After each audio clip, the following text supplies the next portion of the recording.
ತಮಿಳುನಾಡಿನ ರಾಜಕೀಯ ರಂಗೇರ್ತಾ ಇದೆ. ಒಂದ್ ಕಡೆ ಪ್ರಚಾರದ ಅಬ್ಬರ ಕೂಡ ಜೋರಾಗಿದೆ. ಆದ್ರೆ ದಳಪತಿ ವಿಜಯ್ ಮಾತ್ರ ಚುನಾವಣೆ ಪ್ರಚಾರಕ್ಕೆ ಇಳಿಬಾರ್ದು ಅಂತ ನಿರ್ಧಾರವನ್ನ ಮಾಡಿಬಿಟ್ಟಿದ್ದಾರೆ. ಮೊನ್ನೆಯಷ್ಟೇ ವಿಜಯ್ ಅವರ ಒಂದು ವಿಡಿಯೋ ಕೂಡ ಸಿಕ್ಕಾಪಟ್ಟೆ ವೈರಲ್ ಆಗ್ಬಿಟ್ಟಿದೆ ಸೋಷಿಯಲ್ ಮೀಡಿಯಾದಲ್ಲಿ.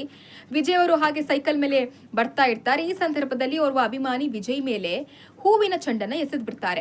ಆದ್ರೆ ವಿಜಯ್ ಮಾತ್ರ ಇದನ್ನ ಬಾಂಬ್ ಅಂತ ಅನ್ಕೊಂಡ್ಬಿಟ್ಟು ಅಲ್ಲಿಂದ ಓಡೋಗ್ಬಿಡ್ತಾರೆ. ಸದ್ಯ ಈ ವಿಡಿಯೋ ಸೋಷಿಯಲ್ ಮೀಡಿಯಾದಲ್ಲಂತೂ ಸಿಕ್ಕಾಪಟ್ಟೆ ವೈರಲ್ ಆಗಿತ್ತು. ಈ ಬೆನ್ನಲ್ಲೇ ಇದೀಗ ವಿಜಯ್ ಏನ್ ಮಾಡ್ಬಿಟ್ಟಿದ್ದಾರೆ, ನಾನು ಇನ್ ಮುಂದೆ ಯಾವುದೇ ರೀತಿ ಚುನಾವಣಾ ಪ್ರಚಾರಕ್ಕೆ ಹೋಗೋದಿಲ್ಲ ಅಂತ ನಿರ್ಧಾರವನ್ನ ಮಾಡ್ಬಿಟ್ಟಿದ್ದಾರೆ. ಏನು ಒಂದಿಷ್ಟು ರ್ಯಾಲಿಗಳಿತ್ತು ಅವೆಲ್ಲವನ್ನ ಕೂಡ ರದ್ದು ಮಾಡ್ಬಿಟ್ಟಿದ್ದಾರೆ. ಇನ್ನು ವಿಜಯ್ ಅವರ ಈ ನಿರ್ಧಾರದಿಂದ ಅವರ ಪಕ್ಷದ ಇತರೆ ಅಭ್ಯರ್ಥಿಗಳಿಗೂ ಕೂಡ ಎಫೆಕ್ಟ್ ಆಗ್ಬಿಟ್ಟಿದೆ. ಮೊನ್ನೆ ಒಂದ್ ಕಡೆ ಏನ್ ಮಾಡ್ಬಿಟ್ಟಿದ್ದಾರೆ ಅಂದ್ರೆ ವಿಜಯ್ ಬಂದಿಲ್ಲ ಅನ್ನೋ ಕಾರಣಕ್ಕೆ ವಿಜಯ್ ತರ ಇರುವಂತಹ ವ್ಯಕ್ತಿಯನ್ನೇ ಕರೆತಂದು ಪ್ರಚಾರವನ್ನ ಮಾಡ್ಬಿಟ್ಟಿದ್ದಾರೆ. ಹಾಗೆ ಇನ್ನೊಂದ್ ಕಡೆ ಏನ್ ಮಾಡಿದ್ದಾರೆ ಅಂತಂದ್ರೆ ವಿಜಯ್ ಅವರ ಬ್ಯಾನರ್ ಅನ್ನ ಬಳಸಿ ಅಲ್ಲಿ ಪ್ರಚಾರವನ್ನ ಮಾಡಿದ್ದಾರೆ. ಸದ್ಯ ಈ ಎಲ್ಲ ವಿಚಾರವನ್ನ ಇಟ್ಕೊಂಡು ವಿರೋಧ ಪಕ್ಷದ ನಾಯಕರು ವಿಜಯ್ ಅವರನ್ನ ಲೇವಡಿ ಮಾಡ್ತಾ ಇದ್ದಾರೆ.